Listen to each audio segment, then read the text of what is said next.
The Quran gave us a number 14 centuries ago that physics is only now beginning to take seriously.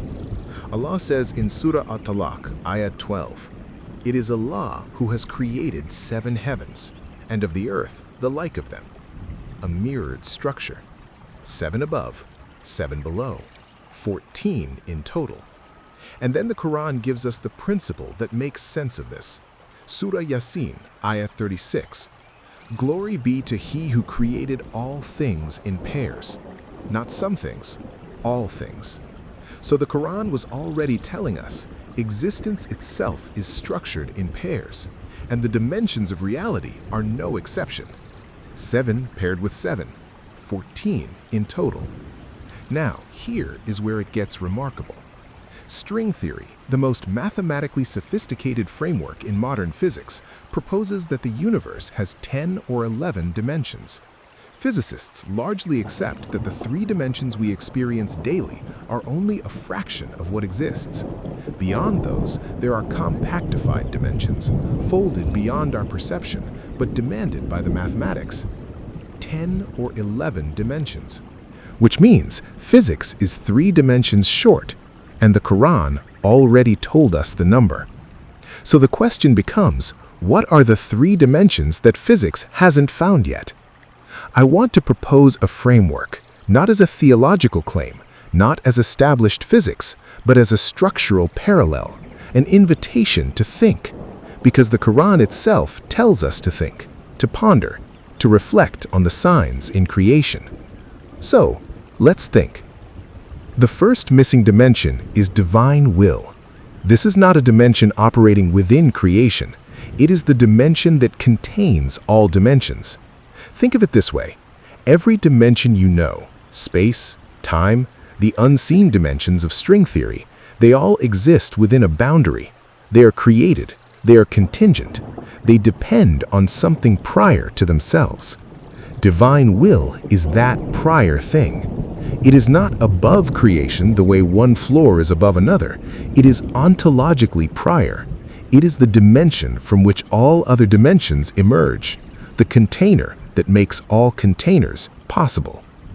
Classical Islamic theology has always maintained that Allah's will is not constrained by time, causality, or space. These are created things. His will precedes and encompasses them. If dimensions exist, and they do, then divine will is the meta-dimension, the final dimension, the one that holds everything else inside it. The second missing dimension is gravity. And here is the fascinating thing. Physics already knows gravity is the outsider.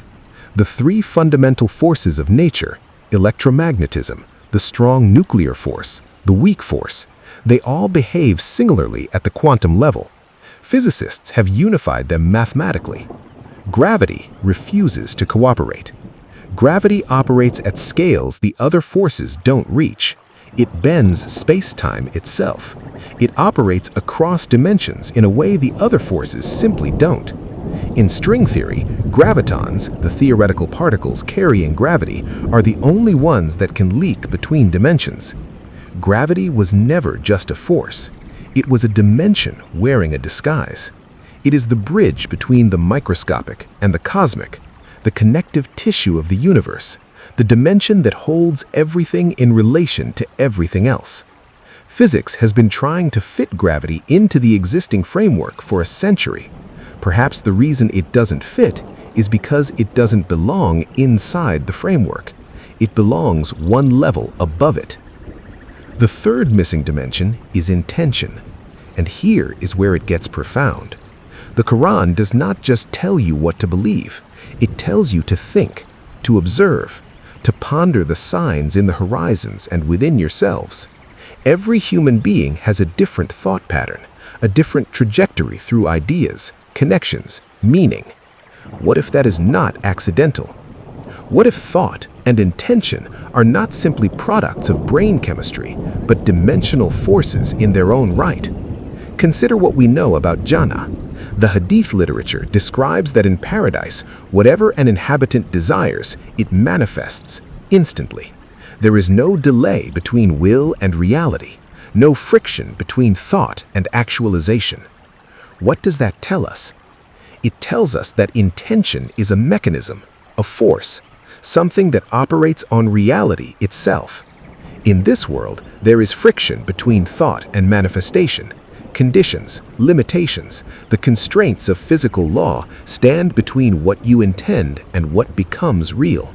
But that friction is a feature of this world, not a feature of intention itself.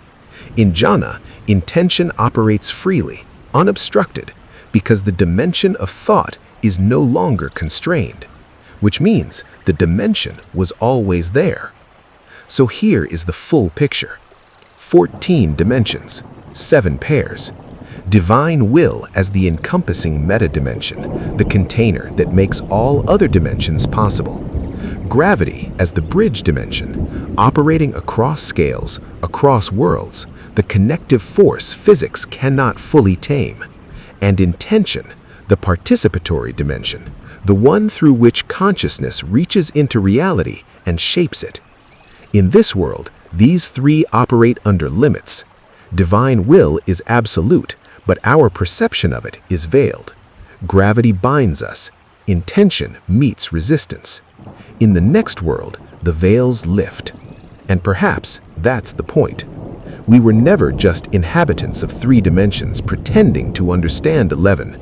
We were always meant to find the other 3. The Quran told us the number. Allah knows best.